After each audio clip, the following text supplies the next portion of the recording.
burden that sits on you, and you feel the real responsibility of answering the call and being God's manservant, So I ran for a long time, and I had my car accident in December of '95, and I was really grateful for my life.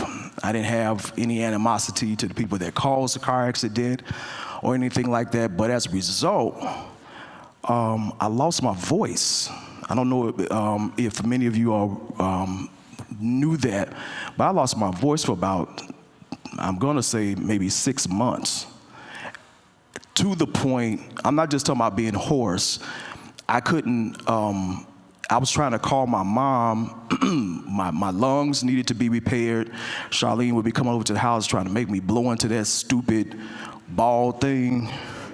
Y'all know that blue thing that you get from the, you gotta blow, you're gonna catch pneumonia, you gotta blow in this, And I'd be blowing in that thing, trying to build my lungs up. And I had to knock on the wall to get my mother's attention because she couldn't even hear me in the next room call her name. I didn't have a voice.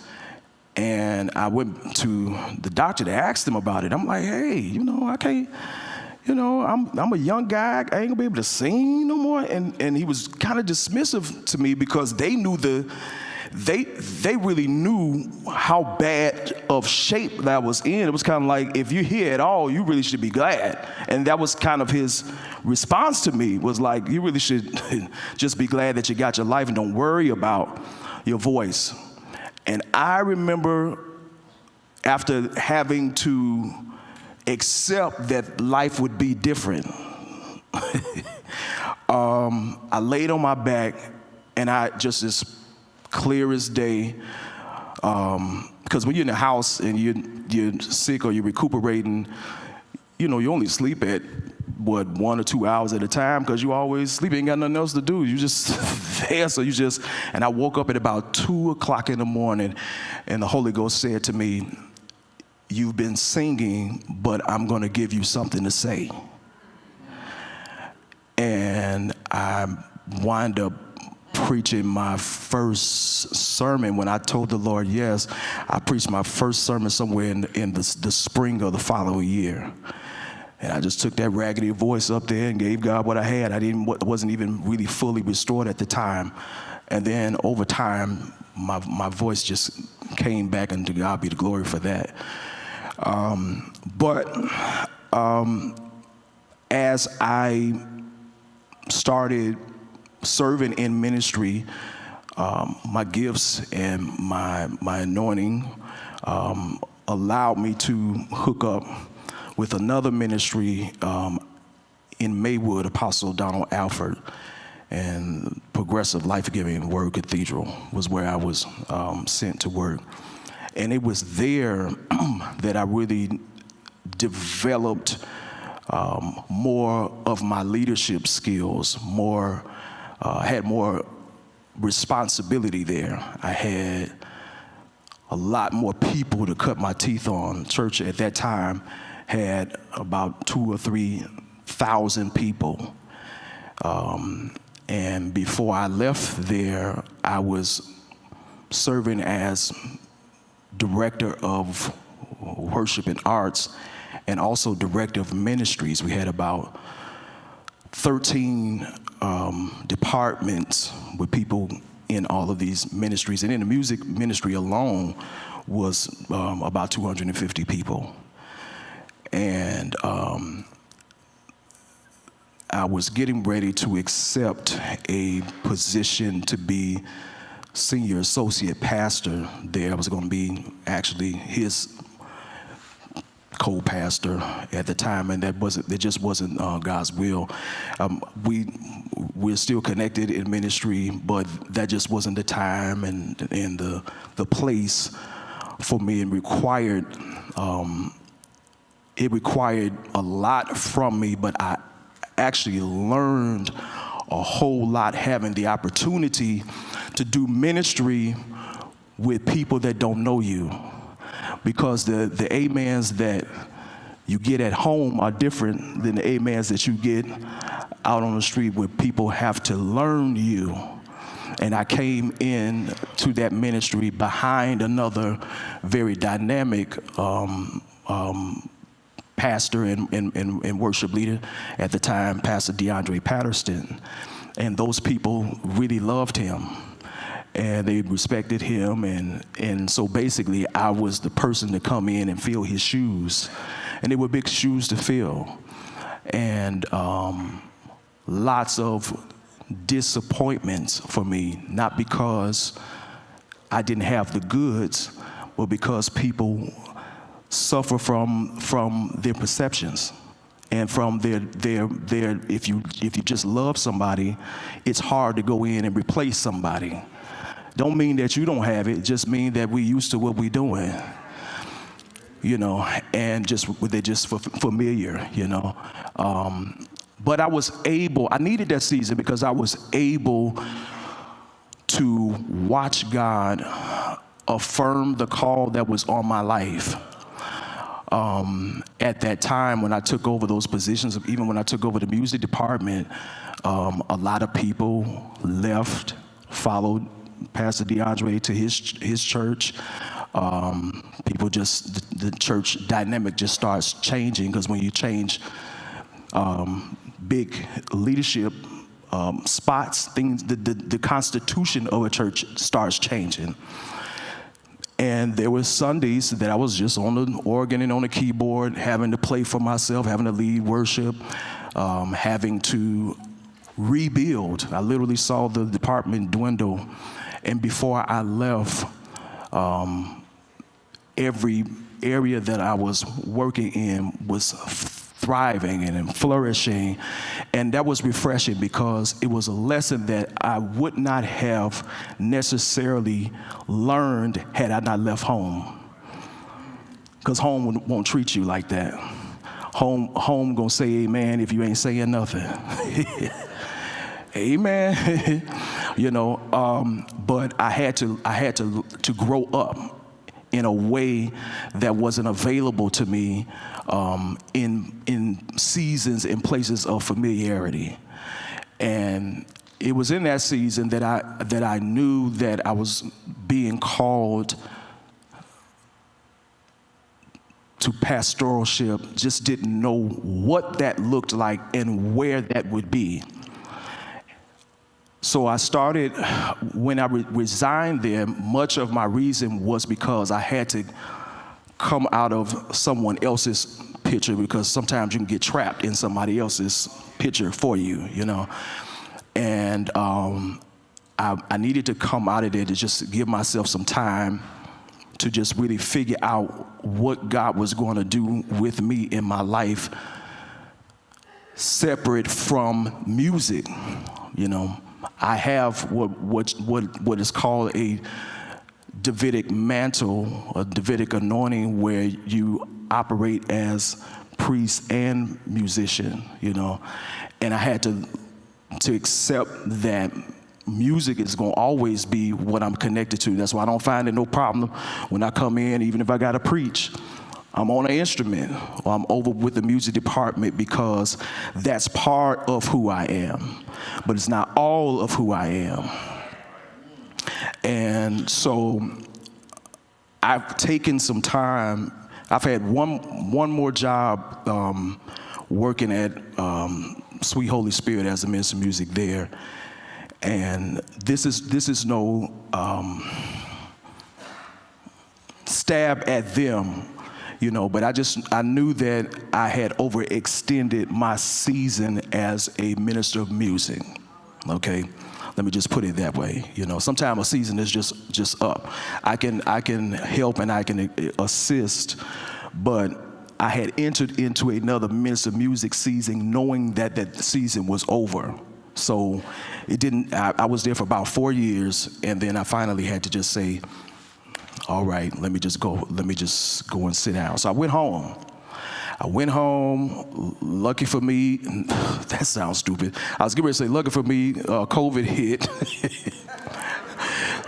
I didn't really mean it that way, but everybody at some point, everybody was at home, and I was able to be at home for, 4 or 5 years without being pulled into working at a church.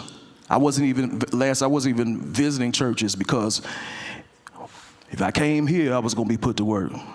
If I go down a New Life, I was going to be I would be sitting in the audience. Somebody would say, Floyd's here. And before I know it, Pastor Hannon called me up to sing, or, I couldn't go anywhere without someone pulling on me to do something. So I just stayed at home, and looked at everybody on TV like some of y'all do.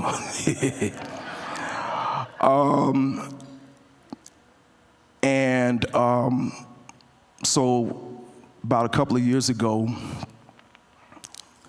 when Dad and I were out and we were eating somewhere, and he's like, I need you to come home. I need you to help me do one more thing.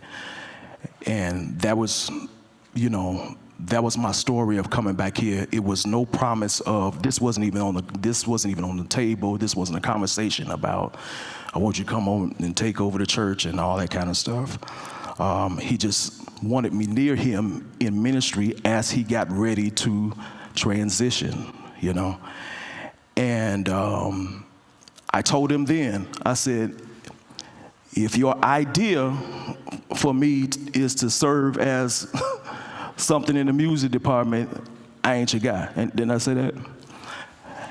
And he said to me, if that's what you thought I was calling you for, you mistaken me, whatever the right word is for that. And I said, all right, well, I'll come home, and I've just been here serving in whatever capacity, and then God elevates me as co-pastor. So I take that long route to say that I've had an opportunity to serve as pastor in my tenure in other places, not as senior pastor, but I have definitely had a lot of people in my care, and in some churches, with larger size, you have to distribute some of that power to other people, because the pastor can't see all the sick, the pastor can't, preach all the funerals, and so we had a lot of responsibility, within that role. But I'm grateful, because I feel like now, as a middle-aged guy, this better prepares me for what is next for me in the kingdom. I came here today saying that, God, just give me a word for the people, because I work for you, not Shiloh, not anywhere else that I've been, but I want to be on your agenda. And whatever it is that you have for me, you'll make it plain to me.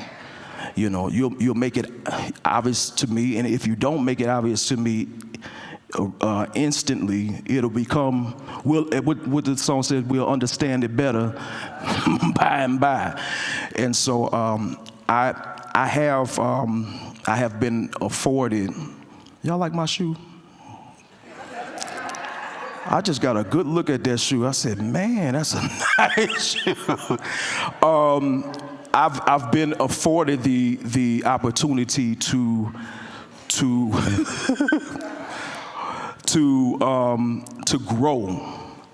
grow as a person.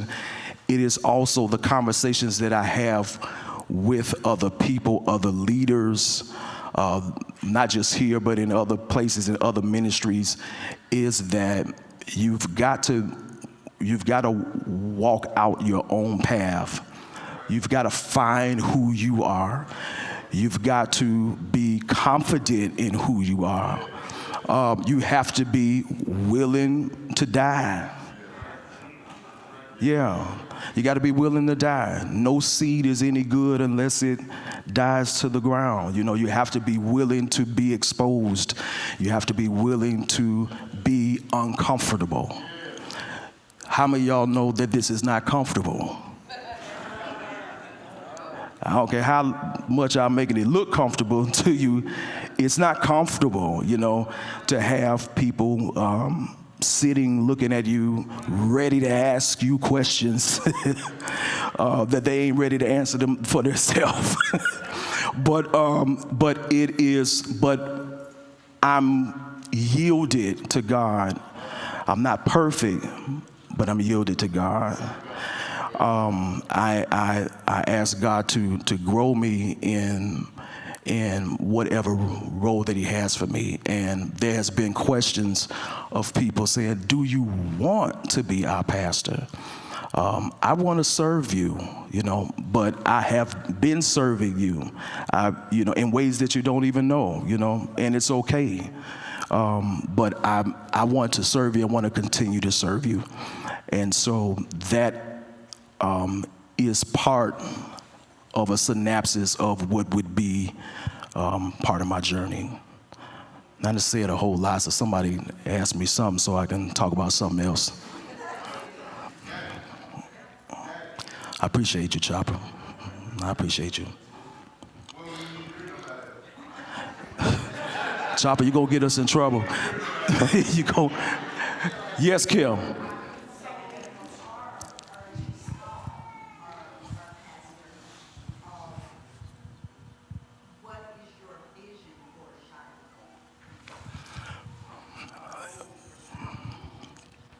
That is the hugest question in the world, and it's one I've been thinking about, okay? I don't know if I have a pretty answer for it, but one of the reasons why when I started kind of helping with the announcements again, that I purposely said on our announcements that we are a family church. I purposely announced that so you hear it every week and know it's not the reason why you should come to consensus about me, but it is a strength that we have as Shiloh being a family church. I feel like churches today miss the sense of community. They're full of people.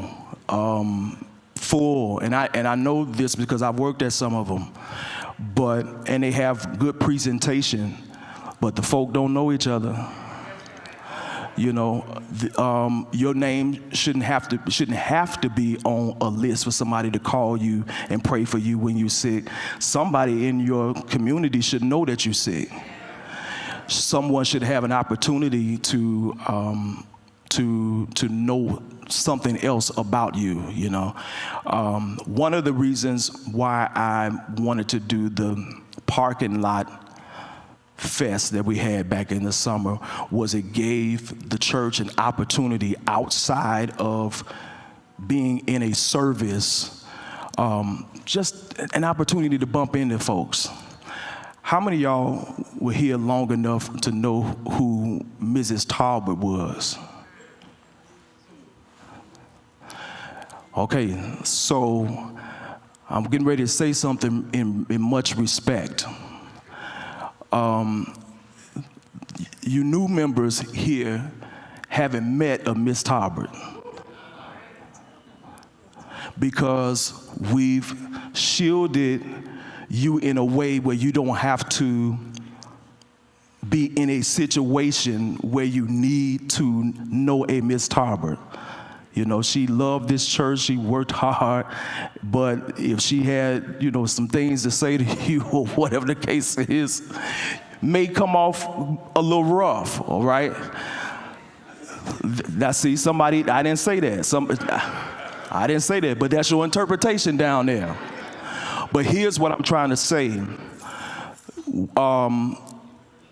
We stuck with this church and we were here and we stayed because we had fellowship, we had relationship, with one another, whether you were working in the kitchen, whether you were on a courtesy committee, and we see all y'all shoes sitting out in front of the prayer room, come on, or whether you were in the choir or whatever, we don't have clubs anymore, but one of my visions is to see how we can reconnect community in a strong way.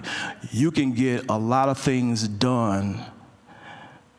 You can get more things done through relationship than you can with money. Because if people see you right, if you need a furnace and they know you need one, they might just drop it off. So I feel like if we can continue to turn our members on to community, then if we're on fire, we spread fire. Then we want to invite people into our space. We want to invite people to our church. And the world has thrown us into masks, right? And even though we don't have them on physically anymore, some of us still do. We've gotten comfortable with not knowing people. And I don't know that that's a strength in the body of Christ. I really have, there's so many needs in the Roseland community, but we can't even address them if we can't address what we need here, So more than me having some grandiose statement about let's buy that building across the street and let's, pull up carpet and all that kind of stuff, I want to see us turn each other on. I want to see love return to the building. I want to see fellowship return to the building. I want to see community turn into the building. Why can't once a month, and I know they've been down there cleaning the kitchen, let's cook some food, cook some chicken, come on. Kush, you already know. I got anything to do with it, there's gonna be some chicken down there. Finances is a benefit, but fellowship is definitely, we would win from that. We would win from that. So I don't know if I really answered that. Okay. Someone else. Mama Mary.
I'll be waiting because I know you'll be having some more stuff. No, I understand you. I didn't want to cut you. I didn't want to cut you off.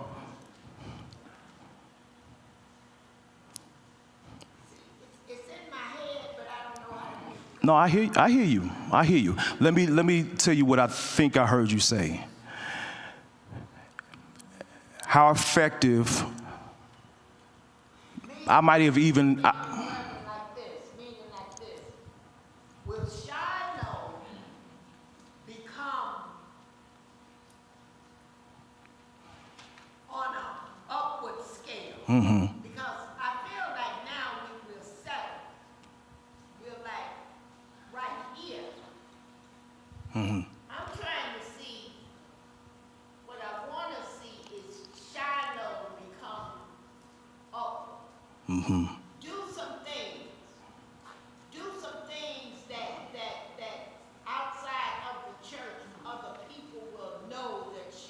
doing this. Shiloh is having that type of thing. So you want to see us grow and grow into a larger presence, not necessarily just talking about members, but just a larger presence in our city, in our community. And I think I heard you ask me how effective, I might have even inaudibly hear you ask me how available I'd be. Is that resonating with you? I don't want to put words in your mouth.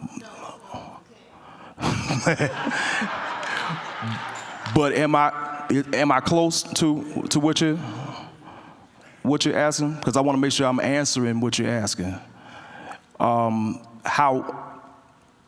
Because. Okay. Maybe I'll just put it this way. Okay. As pastor Yes. and music, what is your priority? Okay. There we go. Now that's a good answer. I mean, that's a good question. Ministry is my priority. Ministry is my priority. Mary, I've had so many opportunities to do the little that you see me do is a drop in the bucket to the opportunities that I've had. You only see me do some of what I accept, and I've done what was available to me because I could, you know. But ministry, it is the reason why I didn't market myself and accept some deals musically, because I knew that I would become theirs. They would own my time, okay? They would own my identity. They already had me pegged to be the next Daryl Coley. And this is not, you know, these are things that I've had to assess over the years. So the music that you hear me do, I paid for it. My money, every instrument, every piece of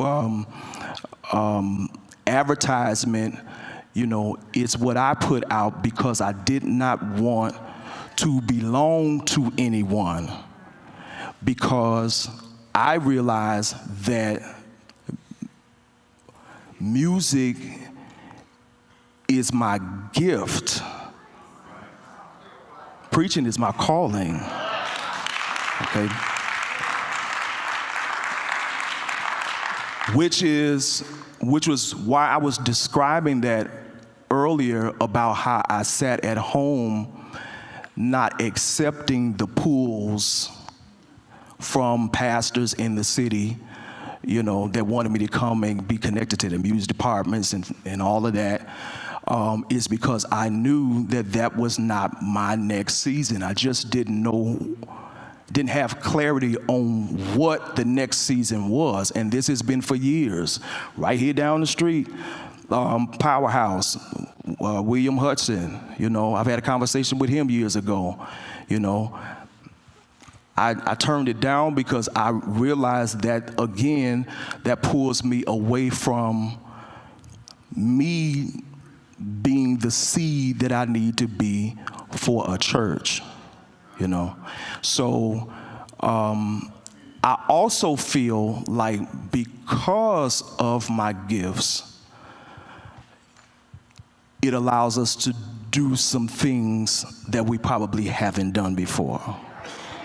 So it's not a disadvantage, it's actually an advantage. And it puts me in flow of traffic that maybe we haven't been in before, you know. I see it as being a compliment. I see it as being a positive accessory. But if you're worried about me getting a call to go on the road with Beyonce, that's not what's getting ready to happen. And I'm 50 now almost. You know, I don't enjoy. You know, you talk to some of the people that are out here. You know, they wish they had a base to do ministry. It's not fun being on the road all. That man be tired being on and off planes all week long. You know, airport living is not fun.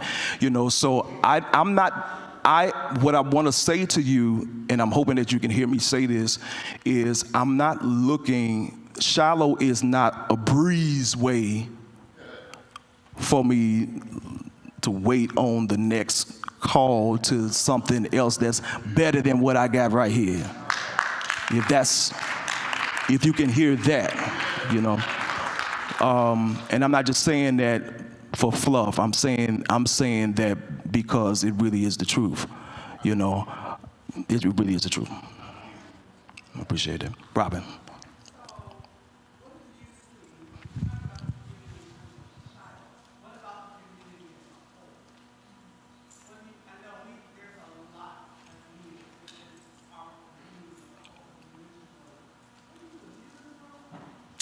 I don't live in Rosen, but I'm from Rosen.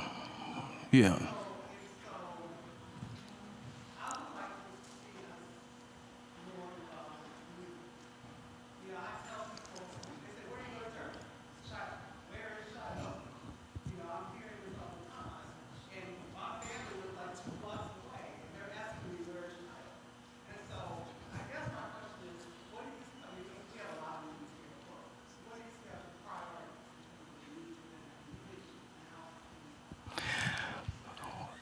There's so much that needs to happen in a community, and as pastor, my job is to equip you and to turn you on, because we all are called. It's not just me, you know. And if as pastor I'm teaching and equipping you, then I build you as a leader.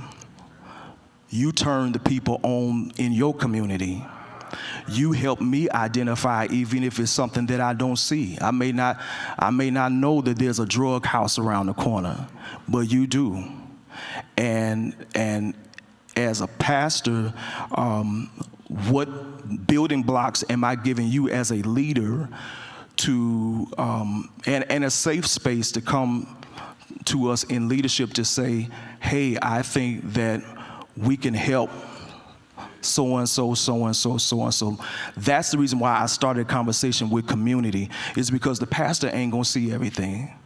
The pastor ain't gonna have all of the vision. I might see something, but there'll be some things that I won't. And if I've done my job, I would like to give you a space to come and say, hey, you know, hey, we've got health ministry, we got all kinds of things, you know, going on in the church. But as pastor, we start by equipping the sheep. You know, that's where we start, and then that's where we identify what the needs are in our community, is by being available to the L's that are in our immediate community. Because, you know, if somebody needs shelter and we don't have one, then the problem is immediate in us, in our community, not on the outside. So we've got work to do on the inside, so that when you do invite, I guess is what you're saying, you know, what do we, you know, because it's like, it's a big term, you know, what do we do in the community? But what exactly do we want to do in the community? Do we want to feed people? Do we want to, you know, do we want to house or try to give shelter to people? Do we want to just be a resource of information? What is it that we want to do, you know? Then engage in conversation, huh? Yeah, but you can't do everything at one time. So you start in a conversation, and we come up with a plan. We ask the Lord to breathe on it, and try to answer the best way we can with what we have.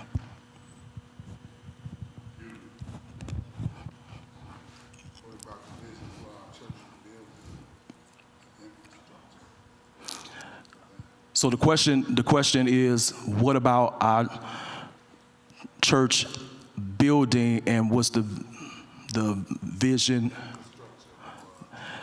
So are you speaking in terms of maintenance, in terms of we got things that we need to do?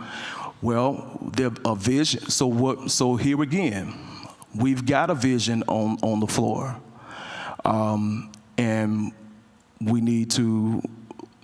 A pastor will be expounding more on it, but we've got capital campaign that's on the table that we need to plug in, that handles, am I saying that right? That handles the building, If we are teaching people to tithe, to give, if we're teaching people to plug into the vision that's already in the house, then the needs get taken care of, That's a blanket statement, Now, here's a smaller statement. If you can fix a toilet without asking us for some money, that'll help with the vision. Right? Am I talking good? If it's something in here that you can do and you don't have money to give, that's a part of helping the vision. If you know somebody that can do drywall, and you know somebody whatever, and y'all can put some drywall up, and we can do it in a way that's excellent, that's supporting vision. So vision, that's why I say that vision is more about relationship than money, because you can do more with people that believe. That's all we need, is to believe in what we're doing. That's what we need to do, is believe in what we're doing. Because if we turn each other on in that way, we can get things done. Again, the way to eat an elephant is you got to chop it up. So I know the questions are big in size. What do we do about the building? What do we do about some of these things? We're going to have to chop them down to size and find out what are we really talking about in the moment. What needs to happen in the moment? And let's get together and figure out what we can do in the moment. I'm one of the newest members here at Shiloh, and I've heard many stories that many of you grew up in the ministry. We know that youth is very important, and youth grows a ministry. The youth is the church for today. So do you have a plan to bring more young people into the church? Representation is important, so we've got to be more intentional about showcasing young people, inviting young people's ideas to the table. But that's also reflective. It's reflective of a lot of things. We've got youth leaders. I would be meeting with youth leaders to talk about what we can do in terms of, first of all, young people are sensational. They are, it's all about sight. It's all about what's popping, what's attractive at the moment. And some of what we'll need to do to attract young people might make some of us uncomfortable. There you go. Because we're very comfortable with our presentation. But talk to some of them that's 18 and under. Some of them are bored to death because of how we do what we do. So then we become intentional about what does that look like? You know, how do we include them? We get engaged into activities that may cause them to come together. I was talking to Pastor Lance a couple of weeks ago, and they've got some ideas that showcase them coming together, just them getting together, you know, him not doing a whole bunch of talking to them about what they should and should not be doing. He's trying to take them bowling, you know, just a regular social, you know, situation. But we also know that there needs to be young people in our congregation, included in our service. A lot of that is reflected by music. Okay, some of the things that are part of what my gifts would be is figuring out how do we address, you know, presentation, you know, and for young people, mainly it is presentation. You know, the places that they're going, you know, and the churches that they're connecting to, you know, they see themselves on stage. So they see them jumping around, and they got on a little cool clothes, and they're doing the praise and worship. And while praise and worship is going on, they got an LED show going on in the backdrop. Somebody on the side doing spontaneous painting and painting a picture of Jesus in the middle of worship. And some of you all that's been in these places, you've seen it, and it's very attractive, right? So then we may not have all the answers, but as we are asking what the vision is, we need to be asking more questions about why don't we have more young people? You know what I'm saying? Let's engage in conversations about why aren't younger people more involved, or why we're not attracting more young people. So again, my conversation still comes back to community. We need to be having conversation. We need to, instead of saying what they need to do, what do they want to do? You know, how do we balance it with the word? The reason why the women, you know, we hear about listen, church is 95% women, we get it. But we hear about the women, we hear about y'all almost every other Sunday. You know, you got something going on at the house, and you got something going on, you know, you got the table talks and stuff. But what that winds up doing is building community for y'all. So then y'all start coming up with more and more stuff to do. You know, so that's what we need to do, is try to figure out how to build the community around it. And once we do, if we turn our young people on in here, then they'll bring young people.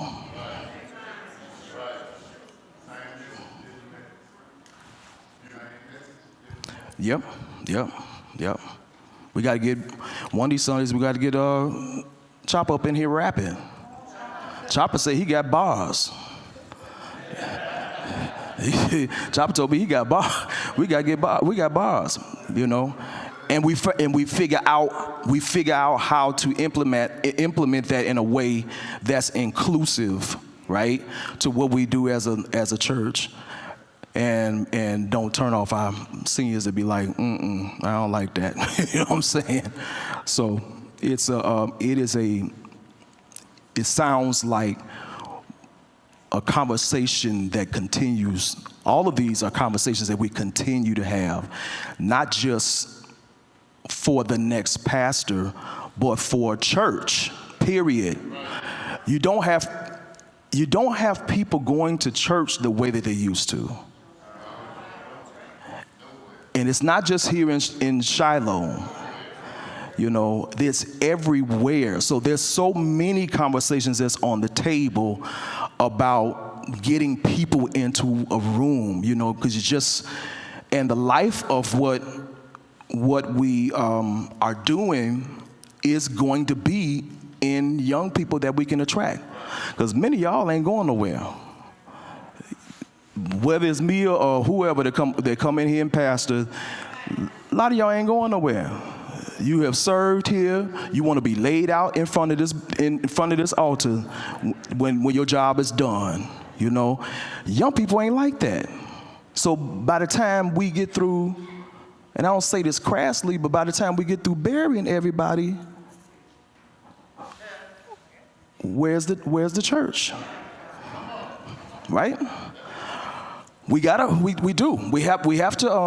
to figure out, you know, how to attract younger energy, you know, and it is an ongoing conversation, you know, and so part of, some of you all don't know that I'm actually in a master's program for divinity, and one of the conversations that we're having about the black church, and I think Pops has been talking about that too, in some of his classes, about people are not going to church, and it is a dynamic that is ailing the body of Christ, you know, and trying to figure out, what does church look like after COVID even, you know?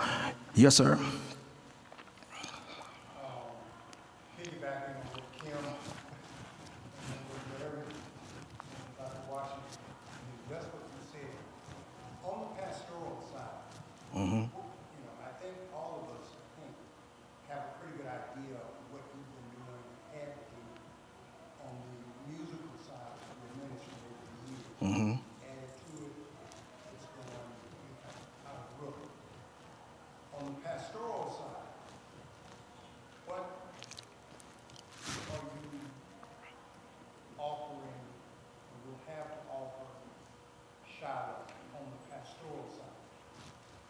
I think we all know that on the musical side, you have that down pat, and you've demonstrated to be par excellence. On the pastoral side, if I'm clear, what sort of, on the pastoral side, as you continue to talk about your master's program, as you continue to talk about your understanding of where the church is, all churches, you know, attendances are low, et cetera. What are you doing, and what have you done to really give you that sort of skill set, if you will, to then be able to manage on the pastoral side those things that a church needs?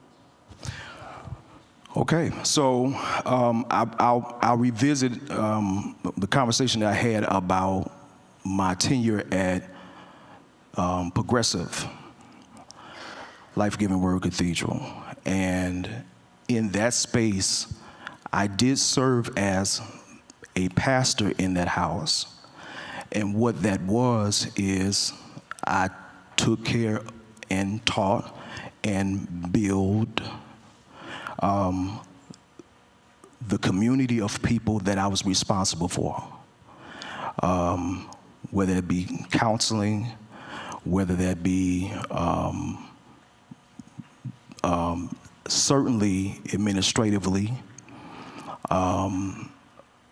whether that was, I didn't have to perform a funeral there, but all of the things that a pastor would have to do for a senior church, as it relates to being available to the people in terms of equipping the body, you know, I had to do those things because we were serving a church that was 3,000 members, and you have to, you know, just like like Moses' uncle told him, you're gonna wear yourself out. You got to get some people under you to help govern these bodies of people. I was one of those people that was set in place to be pastoral in that position for almost 10 years.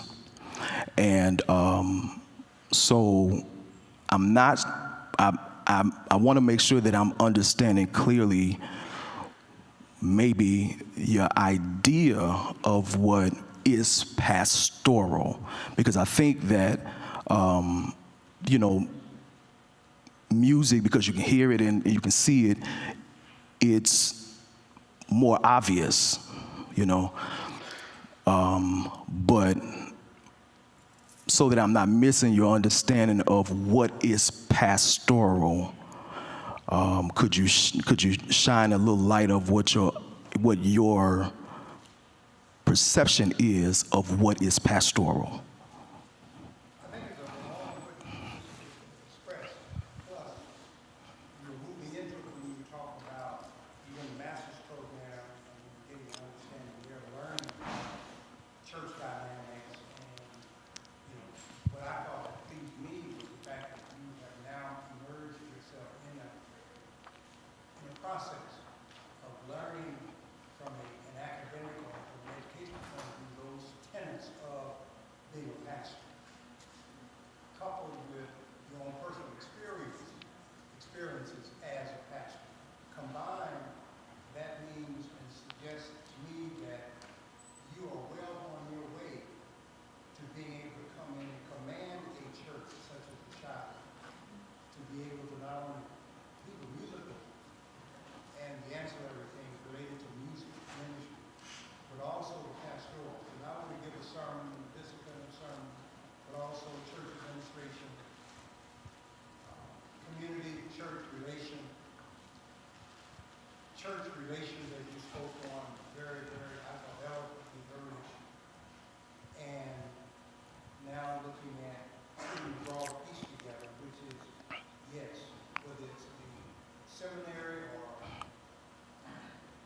divinity school or whatever, you're adding pieces as you have come along in your journey. And you talked about your musical opportunities and experiences and successes. That's good. And when you mentioned just 5 minutes ago about your entering into or being a part of a master's program to get that divinity aspect of it, that's another part of what I consider to be ministry. You are doing what you can do and that you need to do in order to prepare yourself. And it was good to hear that. So I just wanted to see if you would be able to give further explanation of where this path is taking you in that regard. Where the thing is taking you to get you ready and equipped to be able to take over the shop. And I like, thank you, and I like to add to what you're saying, because I did enter into school, and not just solely because I thought I needed, not just because I thought I needed a degree, but I did it as a placeholder for somebody looking at me, you know, of me wanting to be at the edge of conversation, not just a conversation about Shiloh, but a conversation about church culture, period, because we're in trouble, you know, the church at large is in trouble. And I wanted to be around people that put me at the edge of an academic conversation as well, you know, to see what's happening in other circles, in other communities. But I also want to say that a pastor should be listening for God, that a pastor should be sensitive to what God is saying to and through him about the body that he's responsible for. Here in Shiloh, it concerned me of our, and this would be a pastoral engagement. And because I've been empowered by our senior pastor, it disturbed me, our transition between Sunday school and service. Because although it was a quick time, people just came in and people would be talking loud, you know, being very casual before service started.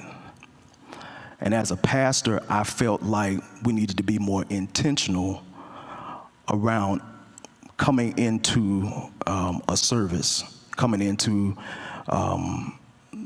the invoking of a spiritual service rather than just start to talk.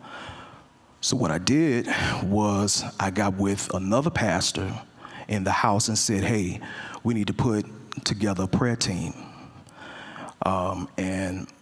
And let's not just put them together, but let's also meet with them and let's talk on prayer. And for a few weeks, they would come to my house and we would go through the Lord's Prayer.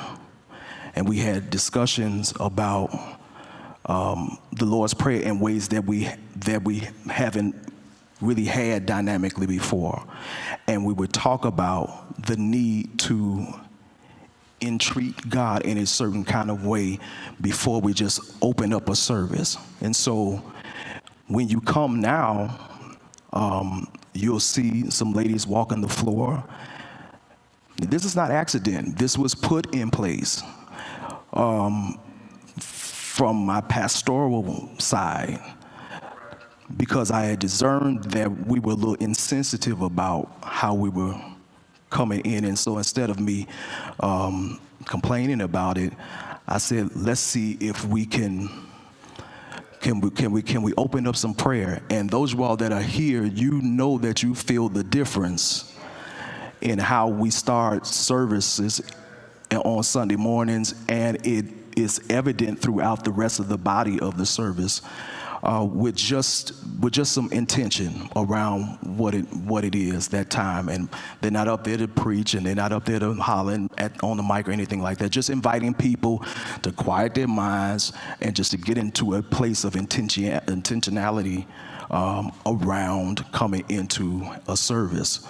And so those are also things. Scholastically, we need that. You definitely need experience, but you also need to have your ear to God's lips and to be able to hear. And again,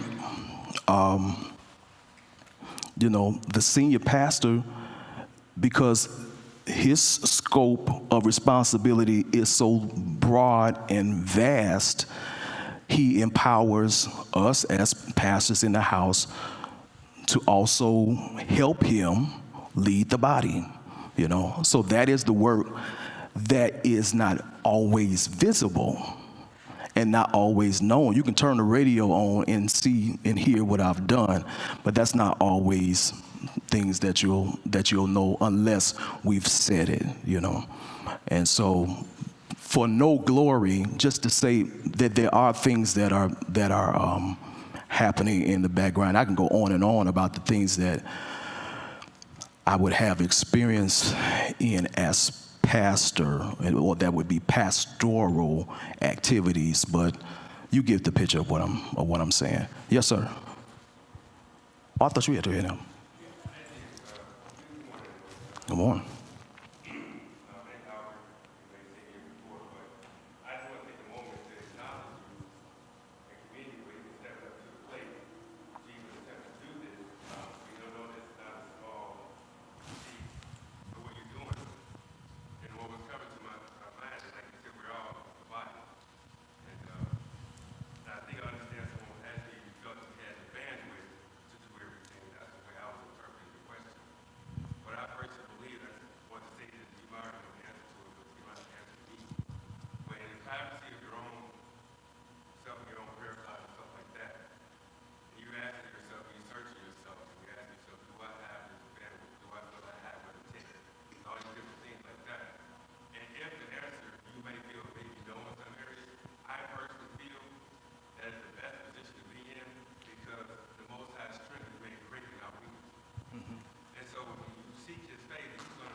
I appreciate that.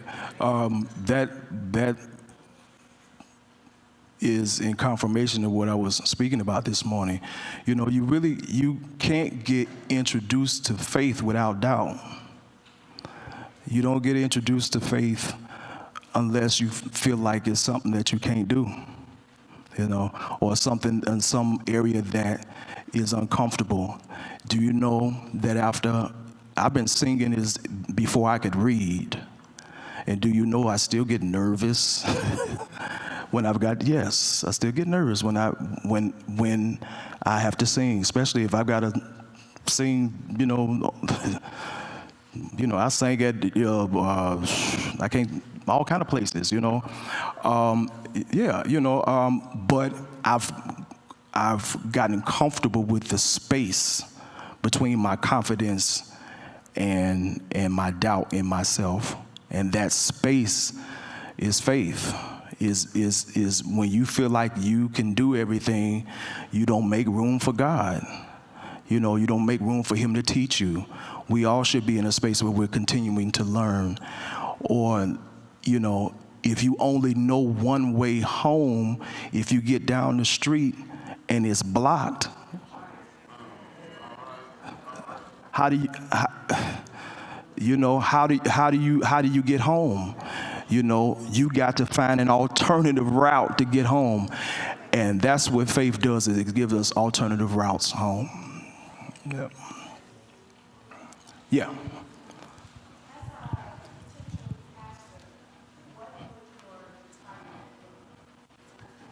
Girl.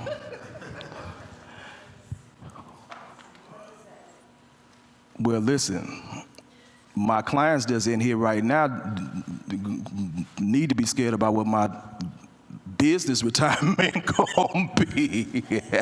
But I don't know. I don't know. I can tell you that I'm coming in the door with the mindset to build other leaders. That's how I lead. So somebody asked me a question about last week, who gonna help you? All y'all gonna help me. You know, we got people in place to do what needs to be done. I am not a one-man show.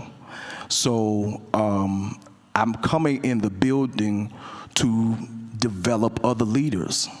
Sheep beget sheep. You know, leaders should be spiritually impregnating other people so that you don't have the whole flock looking at one person to do everything, you know. And so brother, so what I don't know, somebody else in the room know.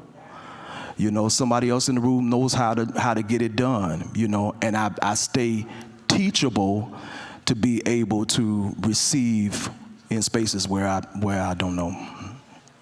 Yeah. Let's do a couple more. Just a couple. Two more. And you ain't got to make nothing of it if you ain't got nothing. Okay. Yeah, Verta.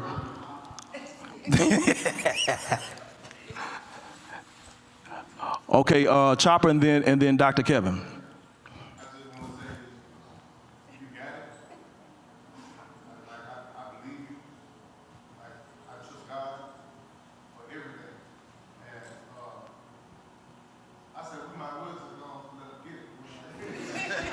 I don't think you got any business with nobody. It's just my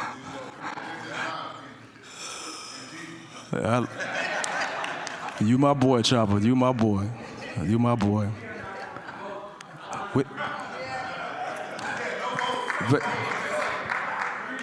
I appreciate you. Dr. Kell. Yeah. To the music community. I know your work to the Christian community. I believe in your report.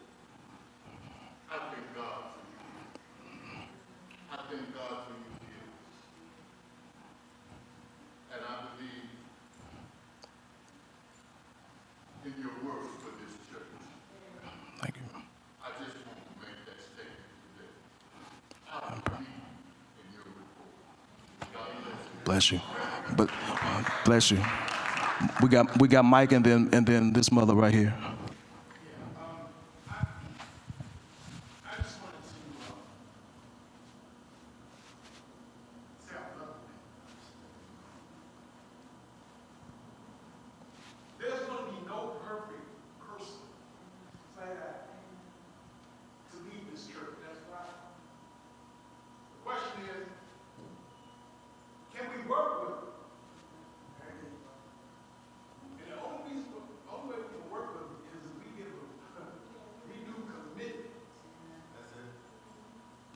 The question should be asked, if you had 100% commitment by the people in this room, where would you go? All right? And I say that because there's a school that I take care of. It's immaculate. There's nothing wrong with it. I mean, you walk into the first grade room, it looks like something out of Princess Barbie, whatever.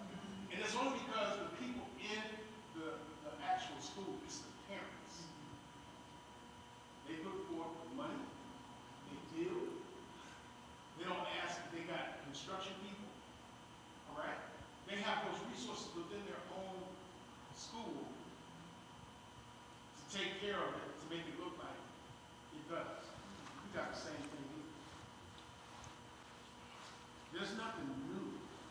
Reverend Humphrey Senior was saying it, June was saying it, Riley's been saying it, okay? Talking about campaigns, as far as getting out into the community, I think we want to make trajectory.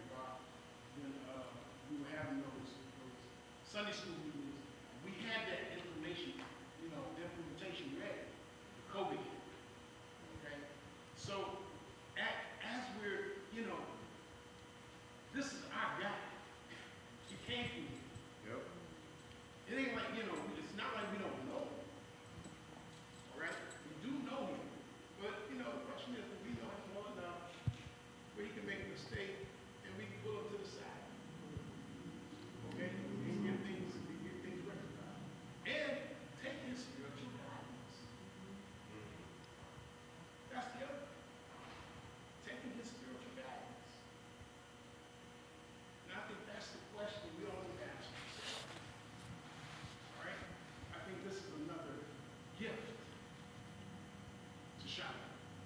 Personally. Based on what Shiloh has to offer.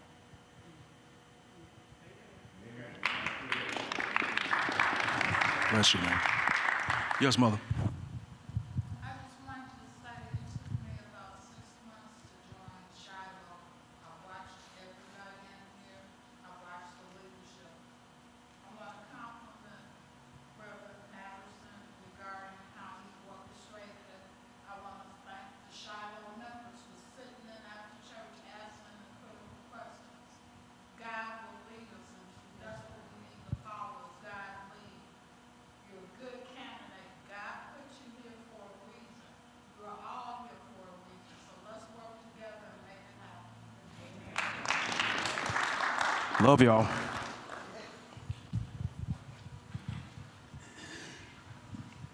Thank you, son.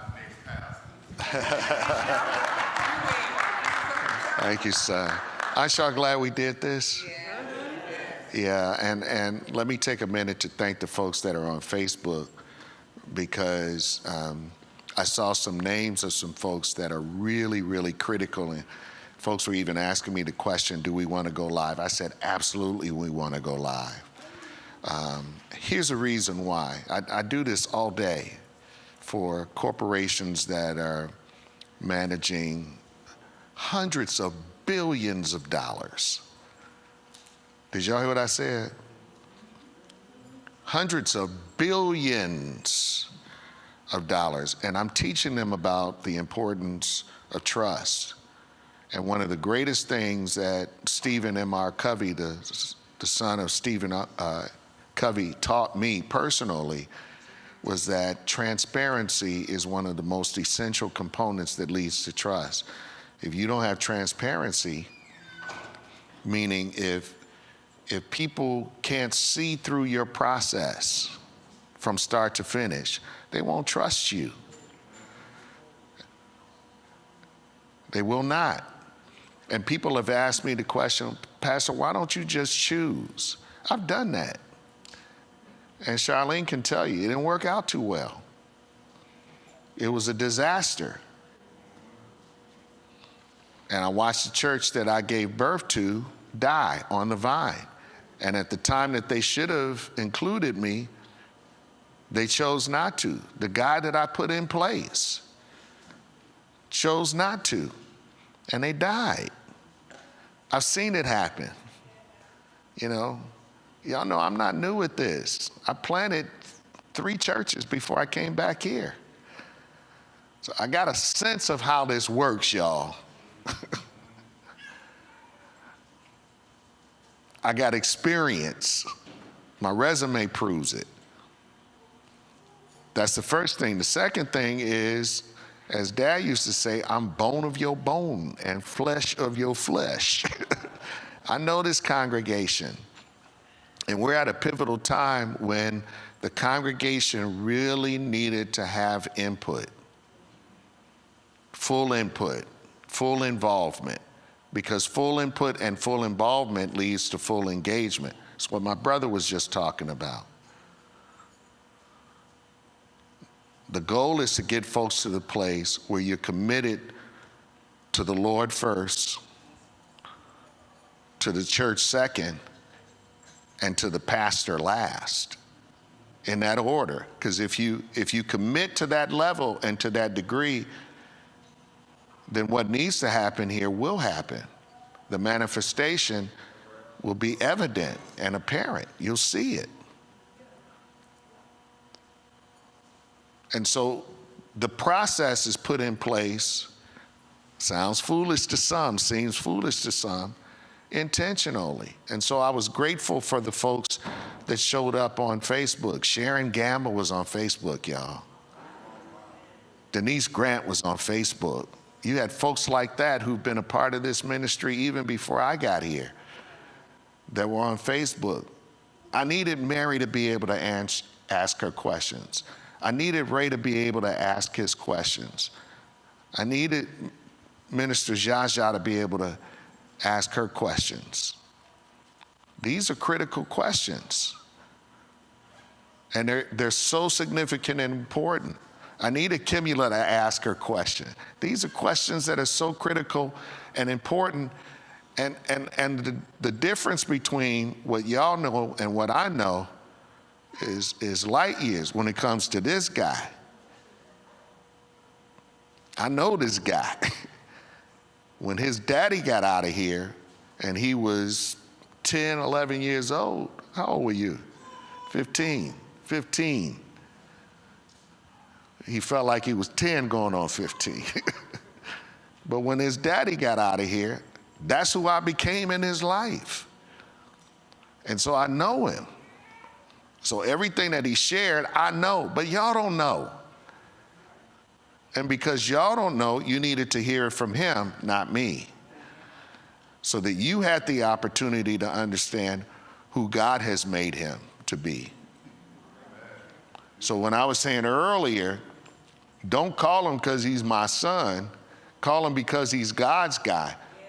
Don't call him because he's a gifted singer. Call him because he's God's guy. Don't call him because he's a son of the house. Don't call him because he's Wilma's child. Call him because he's God's guy.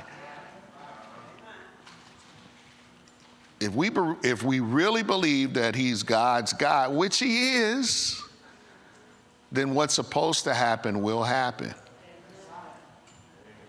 And I think you've gotten an opportunity to experience that today. And so we're grateful for your presence, we're grateful for your commitment, grateful for those of you who have remained and stayed, grateful for the folks on Facebook. Hopefully, here's what y'all can do now. For the folks that would be interested in knowing that weren't here, tell them to go to the Facebook page. You don't even have to say anything now. You don't have to engage in gossip commentary. Tell them to go. It's recorded. So they can go on the site and see it for themselves. Full transparency. All right? So between now and the 22nd, which is when we get together for Consensus Sunday, what we need to be engaged in doing is prayer and fasting, so that we can get close to God and get unified, like Mama Diane just said. Let's get unified. Let's get in sync. Let's make sure that we're aligned with God's will, because it's God's call. Ain't my call. It's God's call. And if we come together to align ourselves with the will of God, I can't wait to see what happens. All right? Let's have prayer. Precious God, we are so grateful for this day, every aspect of what's happened. We trust and believe in you. We appreciate you. We want to move by your Spirit. We want to move in alignment with your will. And we thank you for giving us Floyd, who's been a fruit of the ministry that we call Shiloh. And we thank you for equipping him in the way that you have, gifting him in the way that you have, preparing him for such a time as this. And whatever your will is, continue to cover him and watch over him and protect him and keep him and pour into him back all that he has shared with us, so that as you prepare him for whatever's next in his life, he has capacity, full capacity, to unleash what you've deposited in the people and the places that you designed. Watch over us and protect us. Keep us in the light and keep us ever protected and in your will. And we'll be careful to give you praise, honor, and glory